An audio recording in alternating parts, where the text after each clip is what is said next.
My mom changed the locks and told me I had no home. 2 days later, their lawyer emailed, "We have a problem, call immediately." The text from my mother lit up my phone at 10:43 p.m., cutting through the darkness of my studio apartment like a knife. The notification glowed against my nightstand, and for a second I thought about ignoring it. I should have trusted that instinct. "We changed all the locks today. You don't have a home anymore. Try surviving on your own now. Good luck." I read it once, then twice, then a third time, waiting for the words to rearrange themselves into something that made sense, something that didn't feel like a sledgehammer to the chest. My finger hovered over the screen, trembling slightly, as if the glass might shatter under the weight of what those words meant. I waited for the tears to come. I waited for the anger, the panic, the desperate urge to call and beg. But what washed over me instead was something I hadn't felt in years. Absolute crystalline clarity. I didn't cry. I didn't text back. I didn't break down on my bedroom floor like they probably imagined I would. Instead, I smiled. Because here's what my mother, my father, and my spoiled younger brother didn't understand. Home was never that house. It was never theirs to take away. And what I was about to do next would completely destroy the comfortable little kingdom they'd built on the back of my labor, my money, and my blind obedience. I have zero regrets, not a single one. If you've ever been used like a workhorse by your own family, drained until you had nothing left, then tossed aside like yesterday's trash, then you already know exactly what this kind of betrayal tastes like. Hit that subscribe button because this isn't some petty revenge story. This is about justice, served cold, calculated, and backed up by legal documentation that would make a prosecutor weep with joy. My name is Alexa Morrison. I'm 27 years old, a financial analyst with a brain wired for numbers and a memory that forgets nothing, which turned out to be both my greatest weakness and my most powerful weapon. I grew up in a beautiful craftsman-style house in Seattle, Washington, with a wraparound porch and a cherry tree in the backyard that bloomed pink every spring. From the street, we looked like something out of a home magazine, the perfect American family. Inside those walls, perfection was a carefully rehearsed lie. And I was the stagehand who kept the whole production running while everyone else took their bows. The exploitation started small. That's how it always does, right? Slow enough that you don't notice the trap closing until it's too late. I was 13 when my father stopped asking and started commanding. "Alexa, grab the toolbox, we are resealing the driveway." Or, "Alexa, hold this ladder steady, I'm cleaning the gutters." My weekends vanished into home improvement projects while other kids my age were at the mall or watching movies, while my classmates were learning to drive and going to parties. I was learning how to install tile backsplashes and replace rotted deck boards. My hands were constantly covered in cuts and calluses from handling power tools I was too young to operate safely. My shoulders ached from carrying lumber. My knees were perpetually scraped from crawling around in the attic running electrical wire. Every time I complained, my father had the same response ready. "You're stronger than any son I could have asked for, kiddo." He'd ruffle my hair like that somehow made the exhaustion disappear. Like praise was payment enough. My mother would smile her approval from the kitchen window. "Family takes care of family. Alexa, you're so capable. Your brother Brandon is more delicate." Delicate. That was family code for the favorite child who will never lift a finger. Brandon, my younger brother by 3 years, was the golden child who could do no wrong. While I was the workhorse buried in the dirt, he was the prized flower soaking up all the sunlight and attention. I believed their lies back then. I believed that hard work built character, that this was what love looked like, just wrapped in sweat and splinters. By 16, I was so thoroughly conditioned that saying no felt like committing a crime against the family. Then the financial exploitation began, subtle as poison in honey. "Money's a little tight this month," my mother mentioned casually one Tuesday evening when I was 17. I'd just gotten my first real job as a hostess at a local Italian restaurant. "Could you help with the water bill? Just this once." She said it so casually, like she was asking me to pass the pepper shaker at dinner. Just this once turned into a pattern that would drain my bank accounts for the next decade. The requests escalated gradually. First, it was utilities, then car insurance payments, then emergency repairs that somehow always needed my immediate financial intervention. The manipulations were gentle, almost loving. They made me feel important, needed, like I was solving real problems for the people I loved most. "You're such a lifesaver, honey," Mom would say, hugging me tight. "We don't know what we'd do without you." By the time I turned 20, I realized with growing horror that my parents hadn't just accepted my help. They completely restructured their budget around it. I wasn't contributing to the family expenses anymore. I was the family expenses. I was the invisible income stream funding their lifestyle while they quietly hoarded every dollar they earned for Brandon's future. When I asked about family vacations or why we never seemed to have money for anything fun, I got the same rehearsed answer. "Those aren't priorities right now, Alexa. We're focused on stability." Meanwhile, Brandon got a brand new Ford F-150 for his 16th birthday, cherry red with custom rims. His college tuition at a private university in California, paid in full 4 years up front, and all expenses paid summer backpacking through Europe. Sure, why not? I was working 12-hour days as a junior analyst, eating ramen noodles at my desk to save money, then coming home to fix the leaking pipe in the basement or repaint the fence or replace the HVAC filter. But here's the insidious part about this kind of abuse.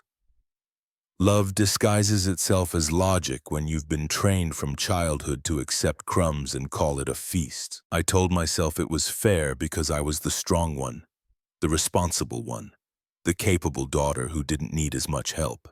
Being dependable made me feel valued even as it hollowed me out from the inside. The first crack in the illusion appeared about 18 months ago. Small things at first. Whispers that stopped when I walked into a room. Family planning conversations that suddenly ended when I appeared. My gut screamed that something was wrong, but I had no proof. Not until that night in February. I came home late from work, exhausted from closing month-end reports, my eyes burning from staring at spreadsheets for 14 straight hours. I was heading straight to my childhood bedroom when I heard voices drifting from the kitchen. I almost walked past, almost. Then I heard my name, and my feet turned to lead. "The deed has both our names only," my mother was saying, her voice low but clear. "Alexa doesn't realize everything she contributed was voluntary. She won't get a dime when we sell." My father laughed. This deep, ugly sound I'd never heard from him before. "She's never even asked to see paperwork. Classic Alexa, all heart, zero business sense." Then Brandon's voice, curious and slightly amused. "But won't she expect something? I mean, she's put in a lot over the years." My mother's response was ice cold. "Expect what? She gave gifts. Gifts don't entitle you to ownership. We don't owe her anything." I stood frozen in the hallway, one hand pressed against the wall to keep myself upright. My vision tunneled. My heart hammered so hard I thought it might break through my ribs. They were planning to sell the house I painted, maintained, and poured tens of thousands of dollars into, and cut me out completely. My own family plotting like criminals dividing stolen goods. I didn't storm into that kitchen. I didn't scream or cry or demand explanations. Instead, I walked silently to my bedroom, opened my laptop, and began building the case that would burn their world to the ground. For the next 8 months, I lived a double life that would have made a spy jealous. By day, mild-mannered financial analyst, crunching numbers and attending budget meetings. By night, document hunter, evidence collector, and architect of my family's destruction. Every receipt, every email, every bank transfer, every text message. They all became pieces in a legal puzzle I was carefully assembling. My father's arrogance became my greatest asset. He was sloppy with record-keeping, overconfident that I'd never question anything. He'd Venmo me money with vague notes like help with mortgage or temporary loan, and I'd screenshot every single one. I went back through 7 years of bank statements, highlighting every transfer I'd made to their accounts. The numbers were staggering when I finally tallied them up. $52,000 in direct mortgage payments, $28,000 in home renovation materials, $19,000 in utility bills during their supposed financial emergencies, $12,000 in property tax contributions. Total, $111,000 in documented cash contributions. But the money was just the beginning. I cataloged 13 years of unpaid labor, repainting the entire exterior, contractor estimate, $8,500. Replacing the roof shingles, contractor estimate, $12,000. Installing new kitchen cabinets, contractor estimate, $15,000. Landscaping the entire yard, contractor estimate, $6,000. Updating all the bathroom fixtures, contractor estimate, $9,000. I built spreadsheets so detailed and comprehensive that a forensic accountant would have wept with joy. Every claim was backed by photographic evidence, receipts, or contractor estimates for comparable work. I even found old emails where my mother had explicitly promised to make this up to you once things stabilize. And my father writing, "You'll always have a home here, kiddo." Once my evidence was ironclad, I quietly consulted with 4 different real estate attorneys. I didn't tell them who I was at first. I just presented the facts and asked if someone in this situation would have a legal claim. All 4 said the same thing. Yes, absolutely yes. My name might not be on the deed, but equity isn't always about whose signature is on official documents. It's about proof.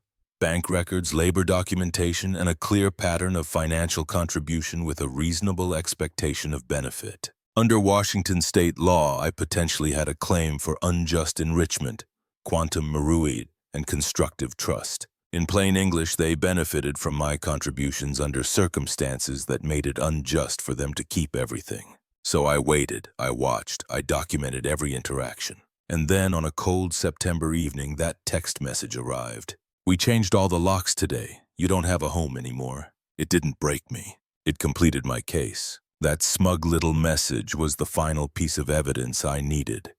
Crystal clear proof of malicious intent. They weren't just excluding me from future benefits.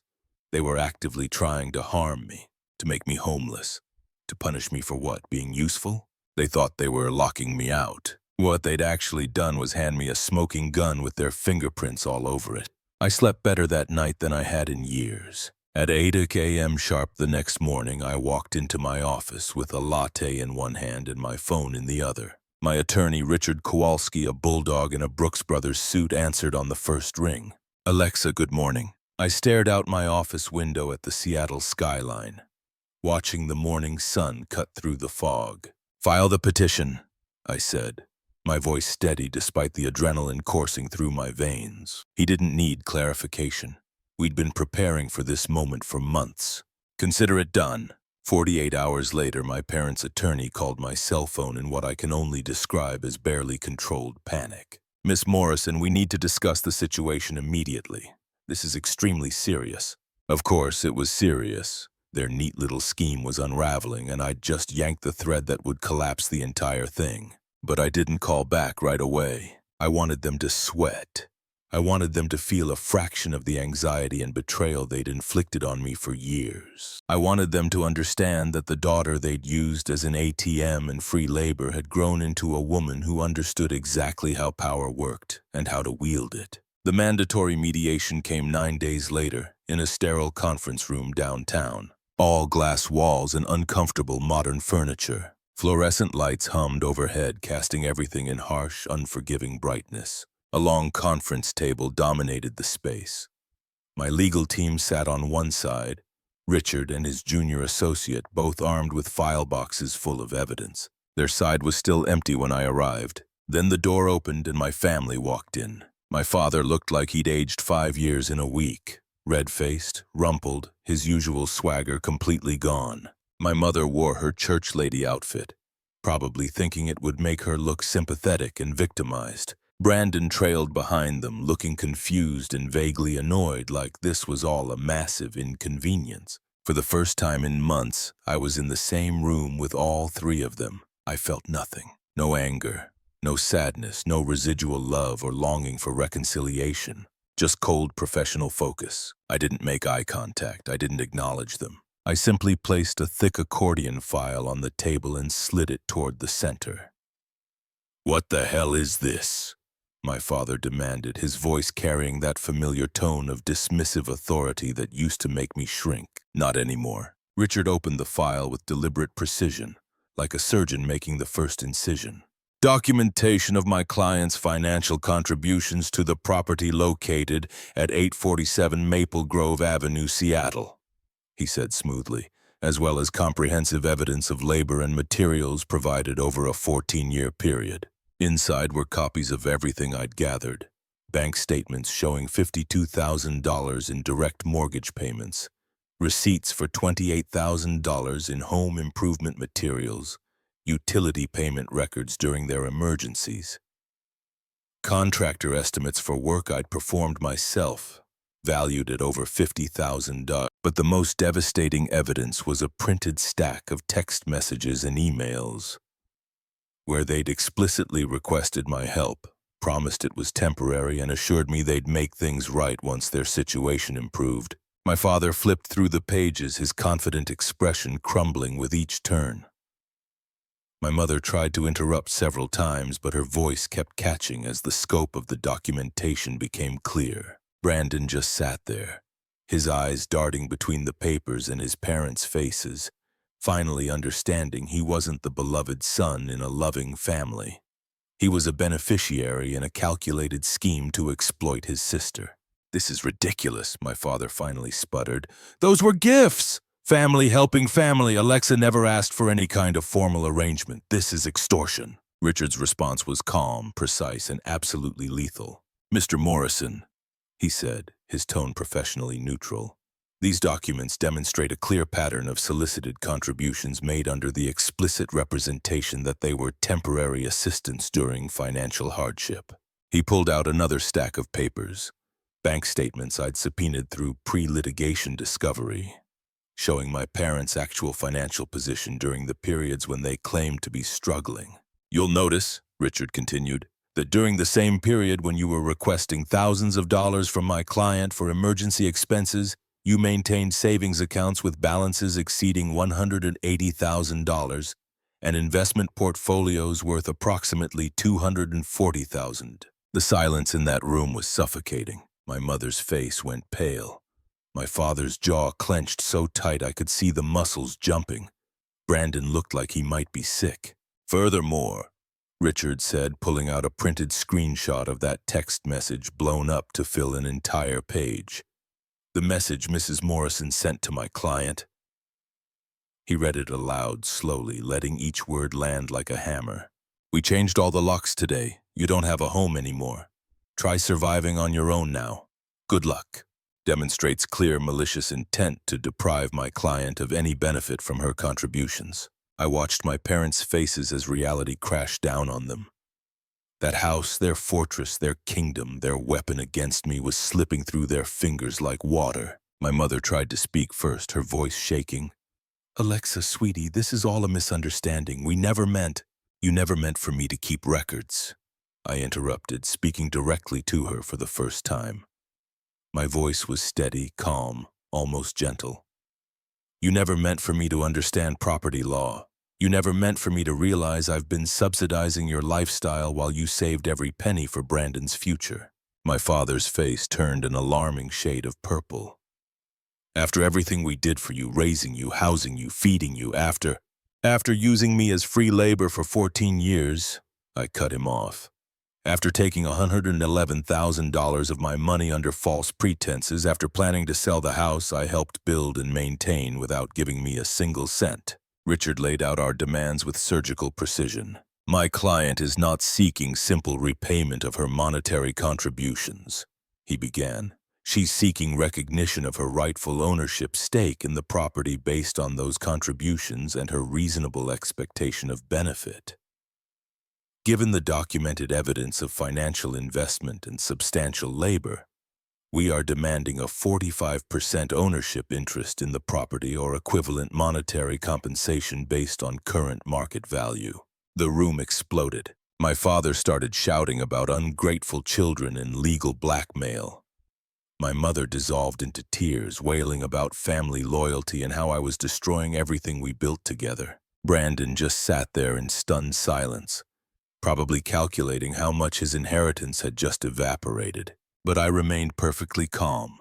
I'd spent 8 months preparing for this exact moment, and their emotional manipulation tactics couldn't touch me anymore. I was done being their victim. Richard let them vent for exactly 90 seconds. I watched him time it before cutting them off. "We can settle this through mediation," he said evenly, "or we can go to trial. I'll be frank with you. My client has an exceptionally strong case. Washington state law is very clear on unjust enrichment and quantum claims. If this goes to a judge, you'll not only lose on the merits, but you'll be responsible for my client's legal fees as well as your own." He paused, letting that sink in. "I strongly advise you to settle." My father tried to bluster and threaten. Their attorney, a nervous man who clearly hadn't been told the full story before taking their case, tried to negotiate for a smaller percentage. But Richard didn't budge, and neither did I. We broke for private consultations. In our conference room, Richard was practically glowing. "They're going to settle," he said confidently. "They know they can't win. The only question is whether they accept your terms now or waste another $50,000 in legal fees before accepting them later." He was right. 6 hours of tense negotiations later, we had a preliminary agreement. I would receive a 45% ownership stake in the property, with immediate right to force a sale if we couldn't agree on the disposition of the asset. The formal settlement agreement was signed 3 weeks later. The first thing I did wasn't move back into that house. That place was poisoned, contaminated by too many years of lies and exploitation. Every room held memories of being used, manipulated, taken for granted. Besides, they'd changed the locks, remember? They'd made it clear I wasn't welcome there. So I exercised my legal right as a 45% owner to force the sale of the property. My parents fought it, of course. They begged, threatened, tried to negotiate a buyout they couldn't actually afford. But the settlement agreement was crystal clear. If we couldn't reach a mutual agreement on the property's use within 60 days, any owner could demand liquidation. The house went on the market in November. It sold in January for $735,000. Significantly more than my parents expected, thanks to all those improvements I'd funded over the years: the new kitchen, the updated bathrooms, the landscaping, the roof, the fresh paint. My share came to $33750 before legal fees and taxes. After everything was settled, I walked away with $287,000.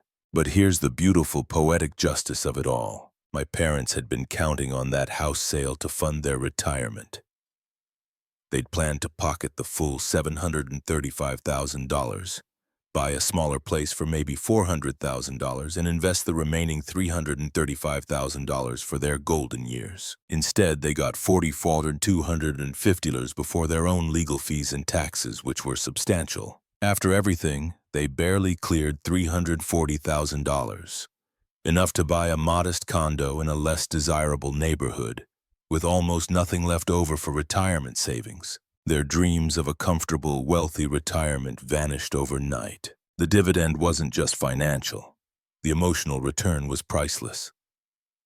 With my share of the proceeds, I bought a beautiful 2-bedroom loft in downtown Seattle with exposed brick walls and floor-to-ceiling windows overlooking Elliott Bay. It's smaller than the family house, but it's completely, totally, absolutely mine. Every mortgage payment, every utility bill, every design choice is mine alone. Nobody can take it from me.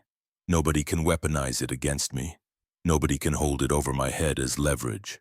For the first time in my adult life, I felt truly free. My family still tries to contact me. My father sends emails dripping with guilt and rage. "After everything we sacrificed for you, this is how you repay us. You've destroyed your family over money. I hope you're proud of yourself." My mother leaves voicemails soaked in fake remorse. "Family is supposed to forgive, Alexa. You're going to regret this bitterness when we're gone. Don't throw away your family over pride." Brandon has tried to play peacemaker, suggesting family therapy and claiming he never knew about their plans to exclude me from the house proceeds. But he was sitting at that kitchen table when they discussed cutting me out. He knew exactly what was happening, and he was perfectly fine with it as long as he benefited. I don't respond to any of them. I've blocked their numbers, set their emails to automatically delete, and moved forward with my life. 6 months have passed since the house sale closed. 6 months since I walked away from the family that treated me like a resource to be exploited rather than a daughter to be loved. Sometimes people ask if I have regrets, if I feel guilty, if I wish I'd handled things differently. The answer is simple. No, not even a little bit. Because here's what they don't understand. I gave them opportunity after opportunity to do the right thing. I could have confronted them after overhearing that kitchen conversation. I could have demanded to be included in their plans. I could have begged for basic fairness and respect. But I already knew how that would end. With more manipulation, more guilt trips, more promises they had no intention of keeping. So instead, I chose documentation over confrontation, evidence over emotion, legal strategy over family therapy. I fought them with their own paper trail, and I won. Now when I sit in my living room watching the sunset paint Elliott Bay in shades of gold and rose, I smile. I smile because the locks they changed don't matter. I have my own locks now, on my own door in my own home, that nobody can take away. I smile because the house they tried to keep has been sold and 45% of that money is mine, earned through years of contribution they tried to pretend didn't exist. I smile because that cruel text message they sent to break me became the final damning piece of evidence that proved their malicious intent. Sometimes the people who hurt you most are the ones who think they know you best. They assume you'll always be the person they've conditioned you to be. Compliant, giving, easy to manipulate and control. But people grow, people learn, and sometimes people fight back. My story isn't unique. Families exploit their own members every single day, counting on shame and loyalty to keep their victims silent. They count on you not keeping records. They count on you not understanding your rights. They count on you being too emotionally destroyed to fight back. Don't let them count on you. Document everything. Understand your rights. Recognize that love doesn't look like exploitation, and family doesn't mean unconditional servitude. And when they finally push you too far, when they send that message or make that threat that crosses the line, remember you're not the villain for protecting yourself. You're the hero of your own story. The locks they changed, they don't matter anymore. I have my own damn locks now. If this story resonated with you, you're not alone. Thousands of people are exploited by family members who see them as resources rather than human beings. Share your story in the comments. What was your breaking point? How did you fight back? Your experience might be exactly what someone else needs to hear to find their own courage.